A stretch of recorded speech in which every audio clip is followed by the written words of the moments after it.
homme appelé Joseph. On lit, si vous voulez bien, dans Matthieu, premier chapitre, versets 20 et 21. Comme il y pensait, voici un ange du Seigneur lui apparut en songe et dit, Joseph, fils de David, ne crains pas de prendre avec toi Marie, ta femme, car l'enfant qu'elle a conçu vient du Saint-Esprit. Elle enfantera un fils et tu lui donneras le nom de Jésus. C'est lui qui sauvera son peuple de ses péchés. Et tout cela arriva afin que s'accomplisse ce que le Seigneur avait annoncé par le prophète. Voici, la Vierge, la jeune fille vierge, sera enceinte, elle enfantera un fils, et on lui donnera le nom d'Emmanuel, ce qui signifie Dieu avec nous. Amen.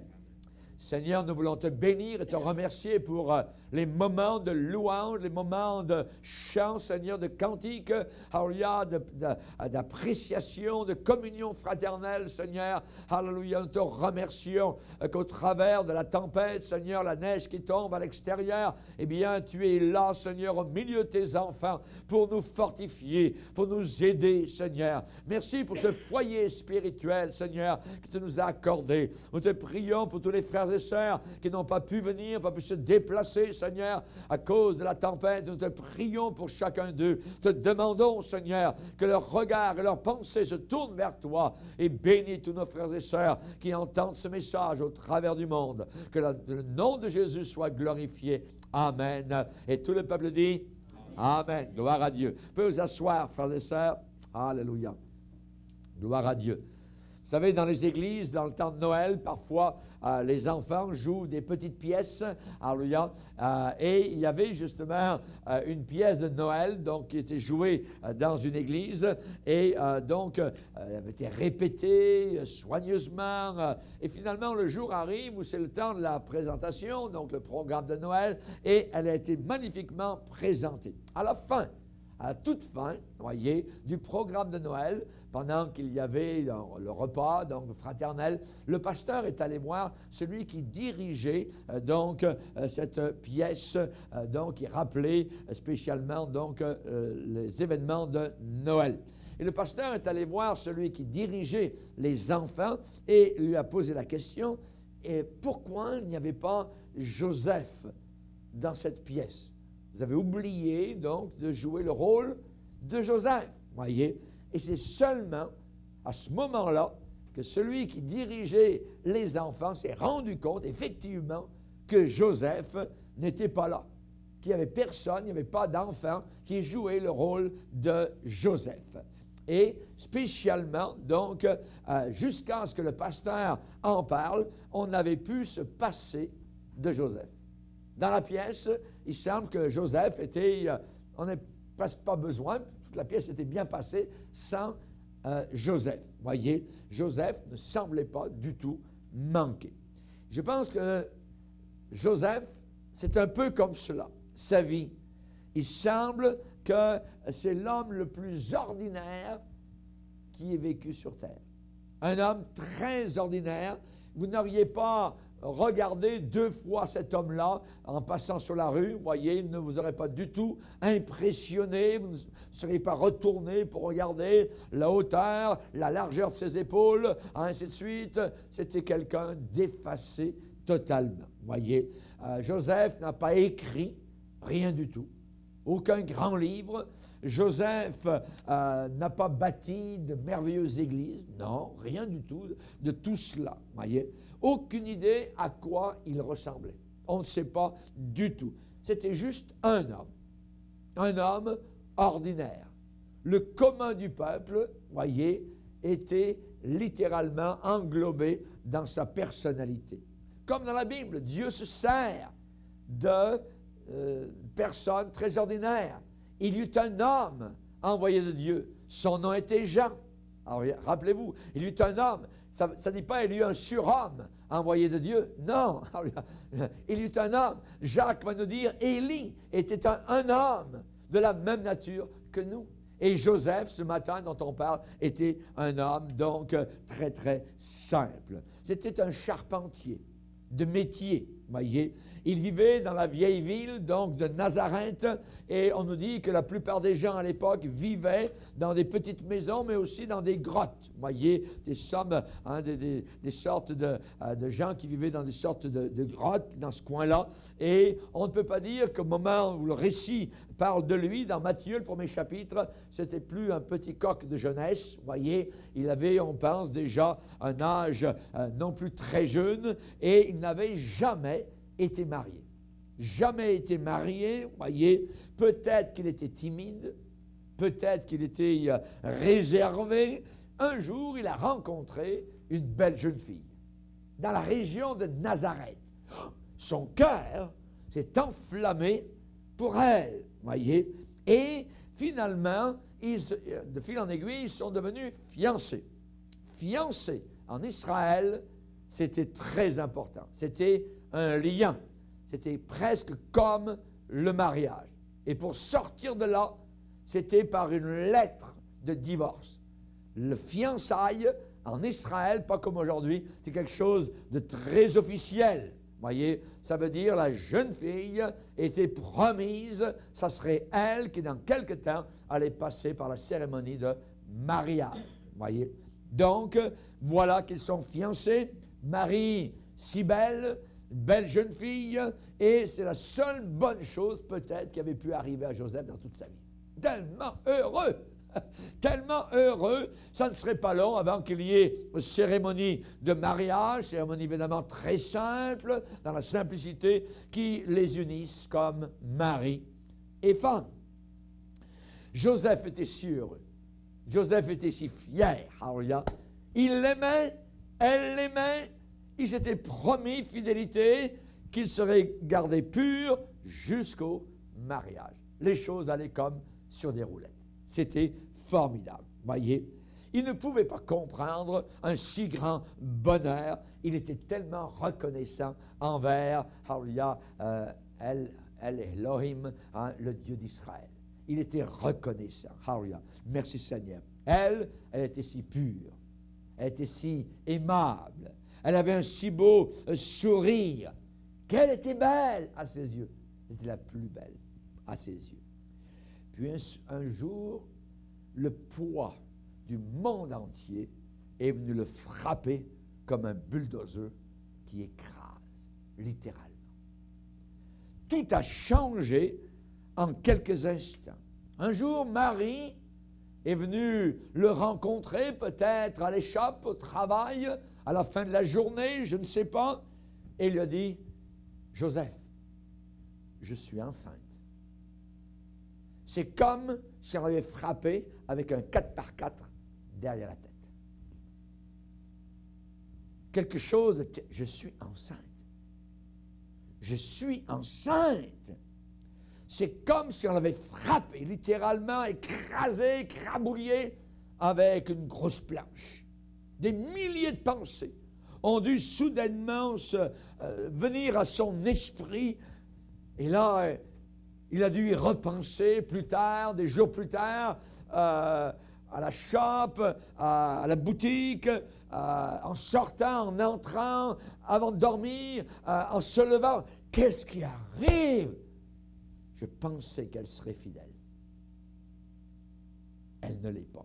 Elle n'est pas pure. Voyez. Comment une telle chose pouvait-elle se faire? Comment avait-il pu se tromper sur Marie? Comment avait-elle pu faire un tel acte lui être infidèle? Que faire? Eh bien, il n'y avait pas beaucoup d'options, pas beaucoup de choix, voyez. C'était de dissoudre l'engagement, les fiançailles, très doucement. Ou alors, la deuxième option était d'accuser Marie d'adultère, de fornication devant les juges. Et en tel cas, la fille était présentée devant les anciens. Et là, les anciens arrivaient, déchiraient ses vêtements, voyez, et toutes les femmes du village pouvaient venir la voir. On lui revêtait un sac, quelque chose d'hideux, quelque chose d'horrible, avec une ceinture en corde. Et cela pour être un exemple. Et elle pouvait possiblement être exécutée, mourir. C'était comme cela en Israël. La vie de Joseph a fait un naufrage en un seul jour terrible. Tous ses rêves ont été brisés. Adieu, veaux, vaches, cochons, voyez, adieu les rêves, adieu tout ça, hein, comme Pierrette et le potolet, voyez, eh bien le pot venait de se briser. C'était fini. Ses souhaits étaient écrasés. Et un beau jour, il se retournait sur sa couche, dans son lit pendant cette nuit-là pour dormir. Il n'y arrivait pas du tout. Et à la fin, la fatigue l'a vaincu. Et là, il s'est endormi. Le charpentier de Nazareth est tombé comme mort de fatigue cérébrale, d'y penser. Voilà. La Bible dit qu'il était un homme de bien. Ça veut dire qu'il était un juste. C'est quelqu'un qui était droit, quelqu'un qui était juste. Et il ne voulait pas la diffamer publiquement. Il ne voulait pas qu'elle soit emmenée vers les anciens. Il ne voulait pas possiblement qu'elle soit lapidée. Elle ne voulait pas qu'elle soit disgraciée publiquement dans toute la vie. Alors, le seul moyen était de faire ça secrètement. Juste peut-être son père et 2 témoins, et là, il saurait la chose, et ça serait secret. C'est à peu près comme cela que les choses pouvaient le mieux se passer. Mais voilà que cet homme a été visité par le ciel, a été visité par un ange. Et regardez le timing de Dieu. Si Joseph, le lendemain, était allé voir les anciens ou 2 témoins ou le père de Marie, à ce moment-là, c'était fini. C'était tout fini, voyez. Le timing de Dieu, cette nuit-là, avant qu'il n'agisse, avant que Joseph la diffame, voyez, secrètement, la repousse, voyez, à ce moment-là, l'ange du Seigneur lui est apparu en pleine nuit dans un rêve. Il lui est apparu. Alléluia. Il lui a parlé. Un visiteur céleste est venu à Joseph de ne pas se faire de soucis sur la chasteté, sur la pureté de Marie. Myriam, voyez, tel que son nom hébreu l'était. Elle n'avait pas été avec un homme, mais elle avait été choisie, rendez-vous compte, par Dieu pour être le vase dans lequel Dieu allait apporter son Fils dans le monde. Toutes les jeunes filles, depuis des millénaires, pensaient qu'elles seraient peut-être porteuses du Messie. Et voilà que cela venait de se faire dans une jeune fille habitant au nord d'Israël, un coin perdu là-bas en Galilée, voyez. On dirait aujourd'hui ici au Québec, quelque part au nord, dans le nord, voyez, il y a un coin perdu, un petit village, tout ça. Mais Dieu avait vu cette jeune fille. Et l'ange vient dire à Joseph, Joseph, l'enfant qu'elle porte est enceinte, il est vrai, mais cet enfant vient du Saint-Esprit. Du Saint-Esprit, imaginez. Allait-il le croire? Allait-il le croire? Voyez, que cela était l'œuvre du Saint-Esprit. Et l'ange lui a dit le nom de l'enfant. Le nom de l'enfant serait appelé Jésus. Jésus. Alléluia. Imaginez, aucun homme mortel n'avait touché Marie. Aucun homme mortel avait touché Marie, mais le Saint-Esprit l'avait touché. L'opération, l'agissement du Saint-Esprit. Et aujourd'hui, dans la fête de Noël, lorsque l'on voit tout ce qui se passe, souvent, je dirais, l'ingrédient qui manque, c'est le Saint-Esprit.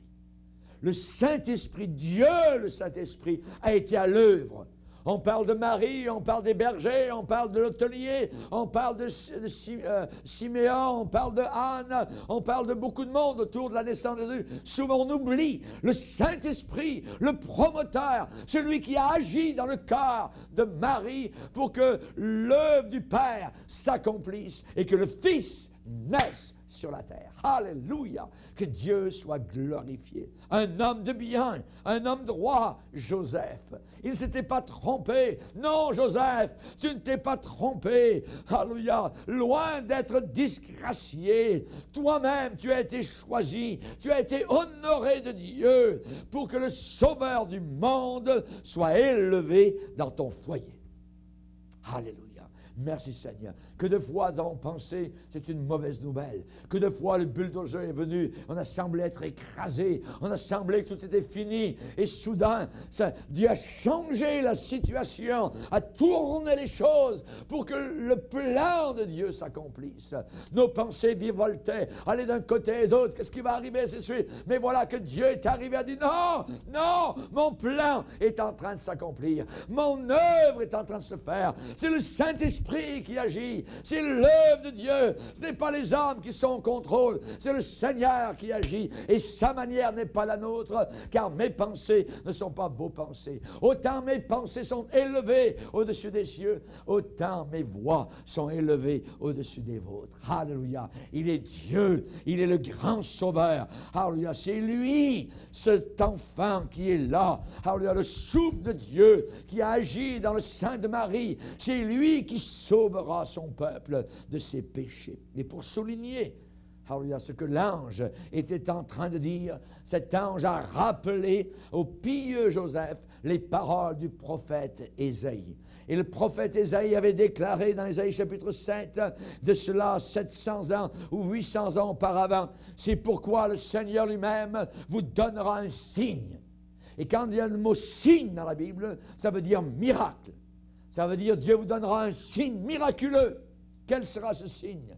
La jeune fille vierge, une jeune fille totalement vierge, qu'aucun jeune homme, qu'aucun homme n'a touché, deviendra ce qu'elle n'est pas, sans qu'aucun homme n'agisse, enceinte. Elle deviendra enceinte et elle enfantera un fils et elle lui donnera le nom, son nom prophétique, Emmanuel, Dieu avec nous. Alléluia. Merci Seigneur. Nous ne sommes plus seuls sur la terre. Nous avons Emmanuel, Dieu avec nous. Terrien, réjouis-toi. Tu n'es plus seul. Chrétien, réjouis-toi. Tu es sauvé par cet Emmanuel, Jésus, notre Sauveur. Alléluia. La parole de Dieu a réconforté l'âme de Joseph qui souffrait. L'âme de Joseph qui souffrait tellement, comme ça arrive tellement des milliers de fois dans l'histoire humaine, comment nous souffrons, et uniquement la parole de Dieu est là pour nous consoler. La Bible déclare dans Romains chapitre 15, ce qui a été écrit d'avance l'a été pour notre instruction, afin que par la patience et par la consolation que donnent les Écritures, nous possédions l'espérance. Les Écritures donnent consolation, patience. Résultat, nous espérons, nous attendons. Et notre espérance, dit Pierre, elle est vivante. Ce n'est pas une espérance morte, c'est une espérance qui vit, qui a de la vie. Pourquoi? Parce que cette espérance va se réaliser. Merci Seigneur. Alléluia. Gloire à Dieu. On voit que Joseph, qui avait été percé par l'épée de la tristesse, alléluia, quand Marie lui avait annoncé qu'elle allait avoir un enfant, imaginez, eh bien, maintenant, cette Marie qui avait été pour elle la femme de toutes les femmes, le lys parmi les épines, son annonce, alléluia, quand elle avait dit « je suis enceinte », Joseph, alléluia, cette annonce-là, évidemment, l'avait transformé comme un roseau empoisonné. À ses yeux, Joseph, maintenant, disait « non, ce n'est pas une bonne femme, je me suis trompé à son sujet. » Voyez. Et qu'allait-il faire? Et voilà qu'au milieu de la nuit, la parole de Dieu, annoncée par un ange, alléluia, est venu à ses regards. Alléluia, gloire au Seigneur. Son cœur a été complètement bouleversé à l'intérieur. La direction du charpentier maintenant était établie. Alléluia. Il connaissait le fil à plomb et il allait marcher droitement. Il connaissait ce qui était droit, il connaissait l'équerre, il allait marcher dans les voies du Seigneur, il allait accomplir le plan de Dieu, il n'en dériverait pas, il savait construire, alléluia, comme charpentier, des meubles qui ne branlaient pas, qui ne tombaient pas. Alors il allait maintenant vivre sa vie selon la parole qu'il avait entendue de la part du ciel. Alléluia. Gloire à Dieu. Loin d'être rejetée, Marie allait devenir la mère vierge d'Emmanuel. Alléluia. Une mère vierge, ça ne va pas ensemble. Alléluia. Une maman vierge, hein? Ça ne peut pas aller ensemble. Normalement, il faut qu'il y ait eu une relation sexuelle, alléluia, dans le mariage pour enfanter. Mais sans que l'homme, alléluia, un miracle, miracle des miracles, alléluia.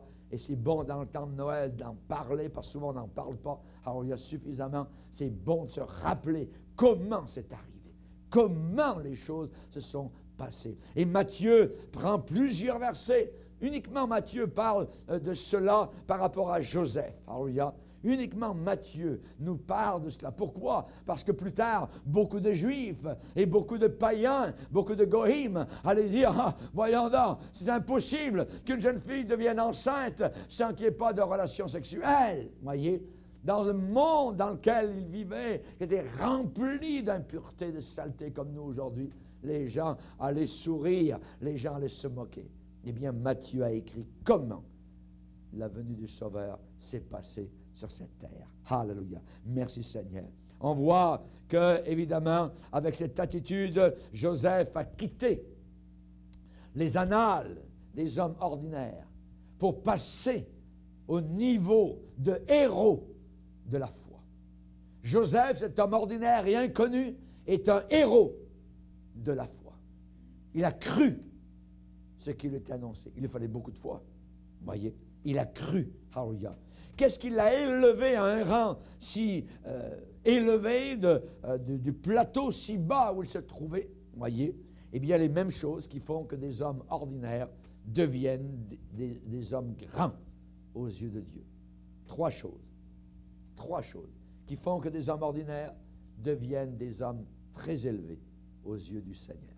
Il les fait asseoir avec Abraham, avec Isaac, avec Jacob. Il les fait boire avec eux. Il leur fait manger la même nourriture. Alléluia, gloire au Seigneur. Alléluia. Il mange le pain des grands. Qu'est-ce qu'il fait? Trois choses qui font que des hommes ordinaires, des femmes ordinaires deviennent des hommes élevés aux yeux du Seigneur. Joseph, tout d'abord, croyait Dieu. Il a cru. Il a cru. Il aurait pu dire, j'ai trop mangé hier soir, je fais une dépression, ces temps-ci ça ne va pas, tout ça, je fais des mauvais rêves, tout ça, et Dieu me dit que Marie est enceinte par le Saint-Esprit, mon œil, tu sais, il aurait pu, voyez, non, il a cru Dieu. Il a cru Dieu. Joseph n'a jamais conduit une armée, n'a jamais gagné une élection, jamais de la vie, voyez. Joseph n'a jamais, je dirais, chanté de grandes compositions, n'a jamais joué de violon, d'instruments de musique, on n'en parle pas, voyez. Il n'a jamais écrit aucun livre, mais il croyait Dieu. Alléluia. Et c'est cela qui est le plus important ici-bas sur cette terre. Même si vous passez comme un inconnu aux yeux des hommes, si vous croyez Dieu, aux yeux de Dieu, vous êtes grand et vous êtes un succès. Aux yeux du Seigneur. Quand je reviendrai, a dit le Seigneur, trouverai-je la foi sur la terre. Des gens qui croiront dans ma parole. Des gens qui croiront, alléluia, dans mes œuvres. Alléluia. La foi est une ferme assurance des choses qu'on espère et la démonstration de celles qu'on ne voit pas. Alléluia. Si Dieu, imaginez, dit une telle chose comme cela, alors il faut le croire. Si Dieu dit que dans le sein de Marie, il y a un bébé qui est le Fils de Dieu, c'est incroyable, c'est inimaginable, mais je vais le croire. C'est ce que Joseph a fait. Il est devenu un héros de la foi. Il le croyait. Et il a agi sur cette connaissance, confiant que Dieu était au contrôle de toutes choses. Croire Dieu. Alléluia. Rappelez-vous David. David, du temps de David, il y avait des rois, voyez, qui étaient plus smart que lui autour. Il y avait des rois plus intelligents que lui, plus grands que lui, voyez, plus forts, meilleurs administrateurs que lui. Mais la Bible dit que David était un homme selon le cœur de Dieu. Et Joseph a été appelé fils de David. Il suivait la ligne de son arrière grand-père. Un homme selon le cœur de Dieu. Et Joseph croyait Dieu, comme David. Et il était un homme aussi selon le cœur de Dieu. La confiance en Dieu. Quand tout va mal, confiance en Dieu. C'est lorsque la nuit est la plus profonde que la lumière brille le plus. C'est pas qu'il y en a beaucoup de lumière, c'est quand il y a peu de lumière, quand il n'y a pas de lumière, que vous voyez la moindre petite lumière de très loin. Et c'est quand personne ne croit à Dieu qu'il est beau de croire les promesses du Seigneur. Amen. De vivre pour le Seigneur. Se garder de ce monde pervers et méchant. Alléluia. Gloire au Seigneur. Toute bonne chose que faisait à l'époque le roi David, c'était à cause de sa foi en Dieu. Il croyait Dieu. Alléluia. Comme Noé, au milieu d'une génération perverse, comme Enoch, qui marchait avec Dieu. Alléluia. Comme Abel, qui a cru que c'était par le sang que l'on entrait dans la présence du Seigneur. Et c'est pareil avec Joseph, l'époux de Marie. Ça n'a pas été une petite chose que Dieu lui a demandé d'accepter. Imaginez, Marie, sa future, était enceinte. C'est un problème. Aujourd'hui, ce n'est pas de problème parce que les gens y rient au nez de Dieu. C'est un grave problème d'entrer dans le mariage quand quelqu'un est déjà enceinte. Et c'était un problème. Et la Bible déclare, voyez, sa mère ayant été fiancée à Joseph se trouve enceinte avant qu'ils eussent habité ensemble. C'est un grave problème. Et dans l'histoire de la race humaine, la seule façon, voyez, que cela arrivait, c'était une seule manière. Un homme qui couche avec une femme. Et là, il fallait croire cette exception à la règle. Et Joseph l'a cru. L'auriez-vous cru? Alléluia. Un ange a dit à Joseph que sa bien-aimée était enceinte par le Saint-Esprit, qu'aucun homme ne l'avait touchée et qu'elle était vierge. Un signe que Dieu allait donner. La Vierge deviendrait enceinte. Alléluia. Joseph a cru ce que l'ange avait déclaré. Il a pris tendrement soin de Marie et l'enfant aussi, comme si c'était le sien. Comme si c'était le sien. Alléluia. Gloire au Seigneur. Joseph crut à Dieu. Sa foi était profonde. Comment est-il devenu un homme élevé au titre de héros de la foi? Deuxième chose, c'est un homme qui obéissait à Dieu. Qui obéissait à Dieu. Alléluia. Et c'est ça qui l'a fait sortir des rangs ordinaires pour devenir un homme extraordinaire. Alléluia. Il obéissait au Seigneur. Son nom aurait pu être commun, vous voyez, sa profession simple, mais il obéissait à Dieu. Il obéissait. La Bible dit, il fit ce que l'ange du Seigneur lui avait ordonné. La Bible dit, Joseph s'étant réveillé, fit. C'est un verbe d'action, faire. Il a fait, il a agi. C'est bien beau de parler, dire vous voyez, hein? Des paroles, comme la chanson, vous voyez. Mais l'action derrière, pour appuyer, pour baquer, alors il y a ce qui a été dit. Eh bien, la parole a été annoncée à Joseph, et Joseph a appuyé cette parole en faisant. Il a dit, il fit ce que l'ange du Seigneur lui avait ordonné, et il prit sa femme avec lui. Il avait l'intention de s'en éloigner, de la repousser, de la divorcer littéralement, parce que c'était comme, hein, à cette époque-là. Eh bien non, il ne l'a pas fait.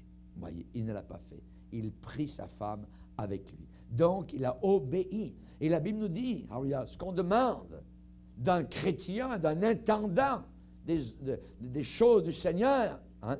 On ne nous demande pas d'avoir du succès. On ne nous demande pas de faire des miracles. On ne nous demande pas de faire des choses extraordinaires. Vous voyez, On ne demande pas de sauter du haut du temple et de se montrer au monde. On ne demande pas de changer des pierres en pain. Pas du tout, voyez. Qu'est-ce qu'on nous demande? Ainsi qu'on nous regarde comme des serviteurs de Christ, des dispensateurs des mystères de Dieu. Du reste, ce qu'on demande d'intendant du Seigneur, c'est qu'il soit trouvé fidèle, obéissant, fidèle au Seigneur. Juste obéir, juste être fidèle. Amen. Gloire au Seigneur. On ne demande pas d'être plein de réussite. On ne demande pas d'être plein de succès. On ne demande pas même d'être béni par un charisme particulier, un don particulier. On ne demande pas particulièrement d'avoir une belle allure ou même d'être riche. Non, pas du tout. Voyez, on nous demande d'obéir. Dieu donne son Saint-Esprit à ceux qui obéissent. Ceux qui obéissent. Et ça allait prendre évidemment donc plus que toutes ces choses-là pour déraciner littéralement un tel homme que Joseph. Joseph ne se laisserait pas détourner du but que Dieu avait prévu pour lui. Il avait bâti sur le roc, il entendait la parole de Dieu, il la mettait en pratique. La tempête allait venir, il allait devoir fuir. Hérode allait vouloir avoir l'enfant et placer son épée dans sa gorge. Imaginez. Il fallait obéir, obéir. Et même le puissant Hérode, dans sa citadelle près de Bethléem, ne pourrait même pas changer la loyauté de cet homme envers son Dieu. Joseph allait obéir. Alléluia, gloire au Seigneur. Personne ne doute aujourd'hui de la loyauté de Joseph, de sa consécration. Chaque jour, cela a été mis en évidence. Quand les mages sont venus, les mages sont repartis par un autre chemin. Ensuite, encore, un ange du Seigneur a dit à Joseph, lève-toi, fuis en Égypte. Est-ce qu'il l'a fait? Il a fui en Égypte. Après, quand il était en Égypte, on lui dit, maintenant, remonte en Israël. Que de déménagements! Que de situations différentes! Traverser la frontière d'Israël, aller en Égypte, retourner en Israël. Il arrive dans la région de Judée, il apprend qu'Archélaüs, le fils d'Hérode, c'est lui maintenant qui est au pouvoir. Qu'est-ce qu'il faut faire? Encore là, il est averti en disant, tu vas te retirer là-haut vers la Galilée. Encore un déménagement, un peu plus loin. Voyez, tout le temps, tout le temps, tout le temps, obéir à la voix du Seigneur. Obéir, obéir. Il avait bâti sur le roc et non pas sur le sable. Alléluia, gloire au Seigneur. Il n'y a pas de meilleure façon de montrer votre amour pour Dieu que votre obéissance. C'est là, alléluia, que le pneu touche l'asphalte. L'obéissance. Si vous m'aimez, si vraiment vous m'aimez, gardez mes commandements. Obéissez à mes commandements. Faites ma volonté. Alléluia, gloire au Seigneur. Rappelez-vous qu'Abraham, il a obéi aussi. Vous voyez? C'est pas par hasard qu'il sera là-haut à la table, vous voyez, avec Jacob, avec les grands. Le père lui a demandé son propre fils. C'est lui qui l'avait demandé. Et pendant des années, il l'avait attendu. Et finalement, il n'attendait plus. Et finalement, il l'a eu. Parce que Dieu répond en son temps. Et maintenant, Dieu lui dit, tu vas aller le tuer. Parler d'obéissance. Il croyait que ce que Dieu avait promis, que ce que Dieu avait donné, Dieu, d'une manière ou d'une autre, le lui redonnerait. Et au pied de la montagne, avant d'aller tuer son fils là-haut, il croyait que Dieu était capable de le ressusciter. Il a dit aux serviteurs en bas, nous redescendrons. Il n'a pas dit, je redescendrai tout seul. Nous redescendrons. La foi. Et Joseph aussi avait la foi. Gloire au Seigneur.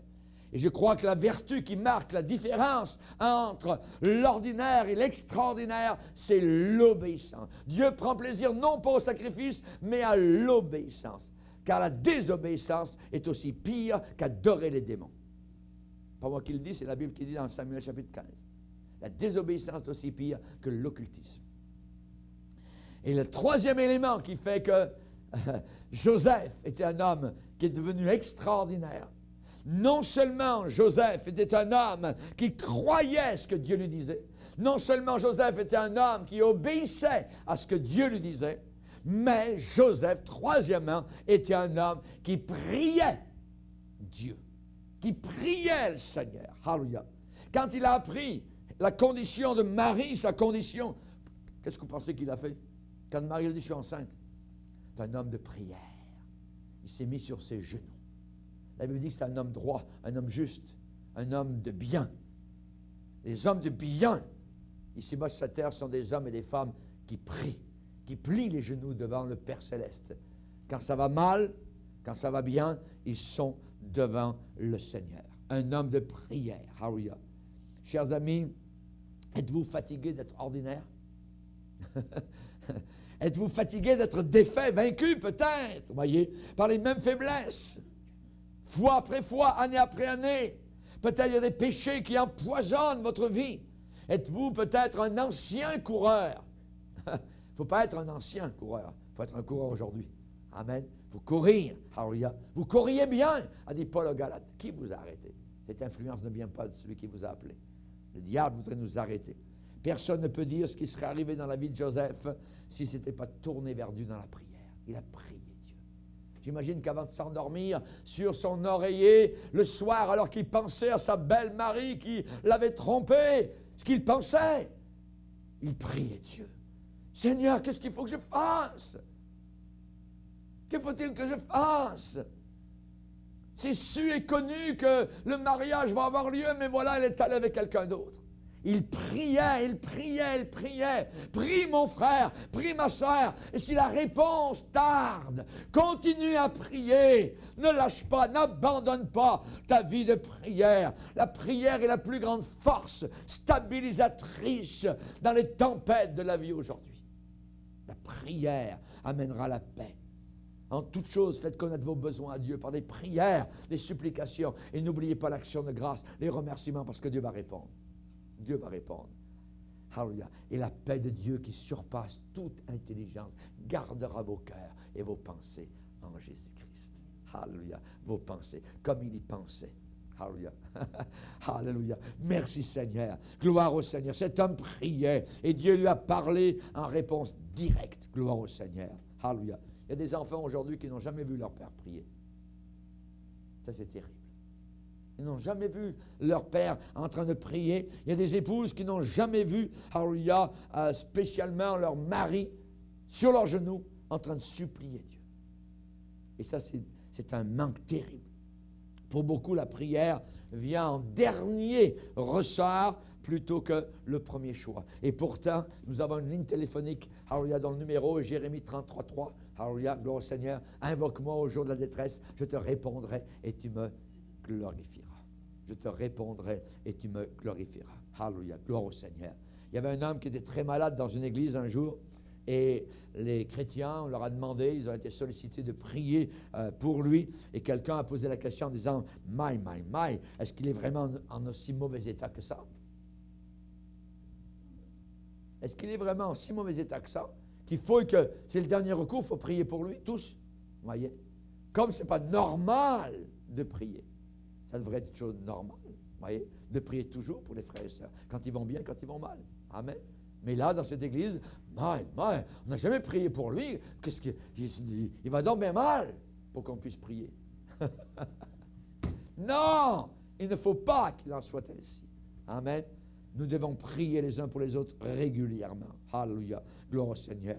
Chers amis, nous ne connaissons pas beaucoup sur la prière. Nous connaissons parfois plus sur la Bible, sur l'administration, sur le ministère, mais sur la prière, on en connaît peu. Il faut que nous appliquions à la prière. Je vais vous citer l'exemple d'un grand homme de Dieu qui s'appelle Samuel Chadwick. Un jour, à ses étudiants, il a déclaré « Frère, dans mon ministère, j'ai passé les 2 tiers de mon temps à étudier la Bible et seulement 1 tiers de mon temps dans la prière. » Il dit « Si je devais refaire ma vie, je passerai 2 tiers de mon temps dans la prière et 1 tiers de mon temps dans l'étude de la parole de Dieu. » Il ne mettait pas un point négatif sur l'étude de la parole de Dieu, mais il voulait mettre l'emphase que la vraie connaissance de la parole de Dieu vient encore plus, avec plus de force et presque de façon automatique quand on a passé beaucoup de temps dans la prière. Luther a déclaré « Celui qui a bien prié, a bien étudié. » Et non pas qu'il n'étudie pas la parole de Dieu, parce qu'il l'a étudié beaucoup, mais il voulait montrer que la prière, alléluia, de chercher le Seigneur, d'être devant lui, alléluia, dans la louange, dans les pleurs ou dans le silence, alléluia, mais d'être dans sa présence est quelque chose de magnifique et de glorieux. Amen. Pour le monde, Joseph est un homme ordinaire, alléluia, et je me demande ce que Dieu pensait de cet homme qui croyait en lui, qui obéissait, alléluia, qui pratiquait la prière. Pour Dieu, Joseph n'était pas un homme ordinaire.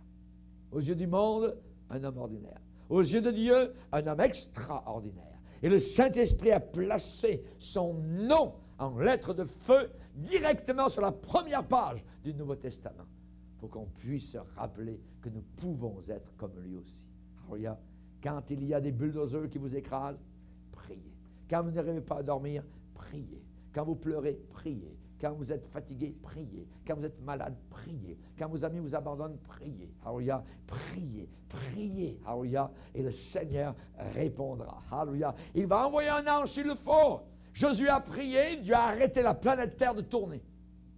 Il a répondu. Alléluia, pour qu'il puisse gagner une victoire qu'il n'aurait pas eue si le soleil s'était couché. Amen.